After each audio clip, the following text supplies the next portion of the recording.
there at the end? And who was that's get like me. So it's just closest to the goal line, you know. So we found out yesterday that none of our guys can throw. So we thought, you know, just kind of see who can get closest to the goal line would be more competitive, and it was. So it was good. Are you good at it? Oh yeah, that was an old quarterback Friday tradition. We'd kind of rotate.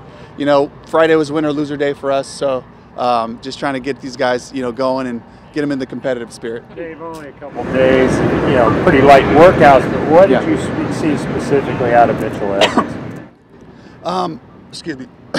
Just looking at Mitch, you know, what carries over from the film is just a really versatile guy. So whether it was the individual drills, going through blocking with Pat, the footwork stuff, you know, and then just being a reliable target, you know, is a really smooth mover in his routes, plays compact at the top. So I think just all those things, we just felt like a really well-rounded, clean football player, you know, and certainly fits into what we do. Dave, Ethan's the only quarterback out here, so he's getting a ton of reps. Yeah. How has he kind of handled that challenge of having to be like the only guy out here? He was great. I mean, he looks like he could throw all day. You know, really fluid thrower, good athlete too. You know, just kind of reflecting back on some of the plays he made with his legs. You know, those are the things we're looking for. And then, you know, for him to be able to come out here with a bunch of guys he's never thrown with before. You know, except for Bryce, you know, Pierre. But you know, to just be able to handle that load.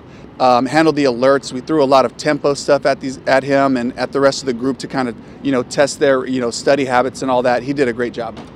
With Jimmy, it seems like the acceleration is pretty special. What did you notice about that through these few days of workouts? Yeah, body control, and then that explosive element, you know, bursting into his routes, and then on some of the routes we were able to kind of get him down the field a little bit more. You could see him open up, and you know, just that vertical element, you know, he's going to really give him a chance to bring something to our group, you know, and well, we try to look for all of our receivers, you know, it's like what attribute can they add to the group to round it off, and he certainly does that. Ethan was saying when we talked to him last week at the car wash that the competition that T-Mac brings is really going to help this group that has been really missing the last couple of years. What do you say to that, and what have you seen out here that makes you feel that's going to make a difference? Absolutely, and that's a great message too to T-Mac. You know, as we've talked, my expectation for him is to just get one day better, apply himself to the installs, know that he's coming into a group of guys that have been in this system now, a couple guys for a few years, you know, and then for him to just be focused on just getting one day better, and then that's going to elevate the whole group. Jimmy Horn, same thing, you know, Kobe Hudson, Jacoby George, these are all guys who are really good football players, really good wide receivers, and our goal for every position group is to create that competition all the way through the depth chart, you know, and we really feel like we accomplished that with this rookie class, bringing those guys into the rest of the group. How's this impacted in a positive way, you know, again, it's just like the guys feed off of good energy. The guys feed off of watching this player make this play a certain way, you know, and they kind of just talk to each other and just cross-pollinating all of that, you know, bringing talented guys around, you know, Xavier, who's a tireless worker, you know, and the things that he brings, he sets a good culture and a good precedent for the rest of the rookie class coming in. They're going to see what a young guy looks like applying himself to what we're doing. Hey, for these tryout guys, what's your general message to them as they try to make an NFL roster? Yeah, I think the great message for these guys is it's all about just getting to know each other, getting to know for the staff, for the personnel department, because they may not make our 90-man roster right now, but things happen in camp, and we have a list of guys that have a little bit of familiarity to see how we do things, so that when they come and show up to practice, they know what to expect, you know, at a minimum. And so it's about exposure for these guys. It's about a football life, you know, and the more chances they can get in front of coaching staffs and all that, you know, the better chance they have of getting opportunities, you know, to be able to show everybody what they can do. What did you guys like in Ryan Fitzgerald? First of all, accuracy, but then there's a lot of power in his leg. You know, the ball jumps off of his foot. And, you know, just again, like, you know, when we're evaluating the kickers, you know, just looking for the guys that have a process. And he certainly has a plan, certainly has a process. And so Tracy's had great reports for just being around him for a couple of days. And what will that competition begin in earnest in July? I mean, we'll start kicking now, you know, and we'll give those guys opportunities. And, you know, places I've been in the past, you know, in Tampa and in Seattle, you know, there was fun things at the end of practice, and it's like, all right, let's put the guys up, let's get the team around them, and, you know, just create a competitive moment. So, Did you have? Oops, go ahead. What's your first impressions of Cam Jackson? Can you get a space heater for you?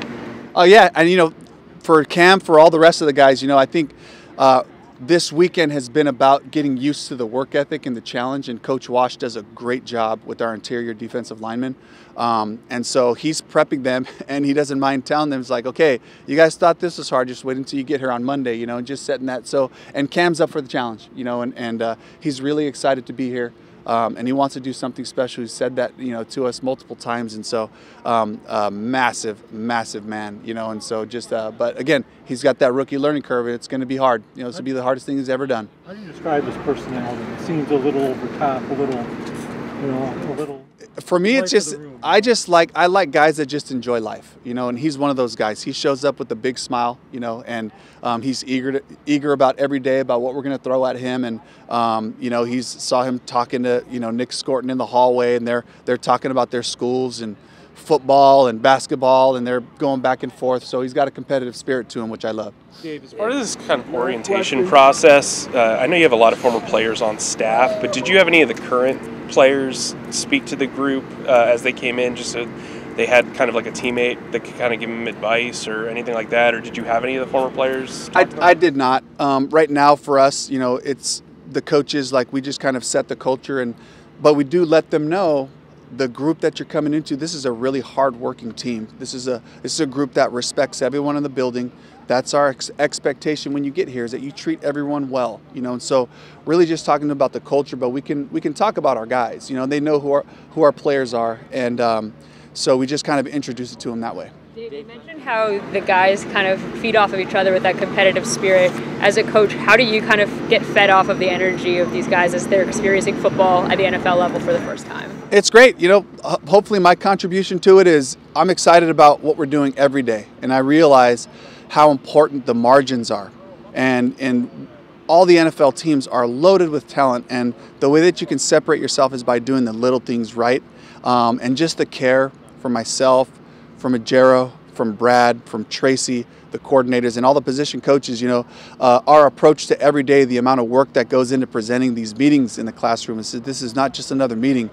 We've put a lot of time and a lot of thought into how to onboard you.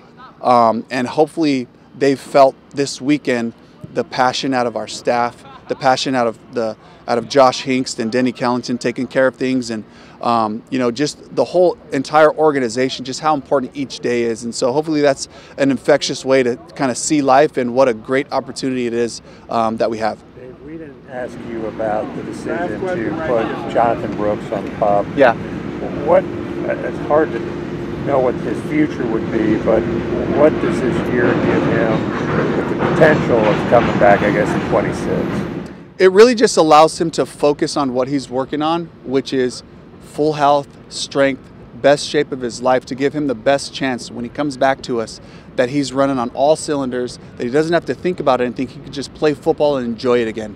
And that's really what this is about. It's about him just being able to have a clear focus on what the goal is, and so it was a hard decision, because you think about Jonathan, and he would be the first one to tell you if he's up here, he's like, if I could come back and help, I want to come and help. I want to be a part of our success. I want to be a part of building this team, and that's where his heart is.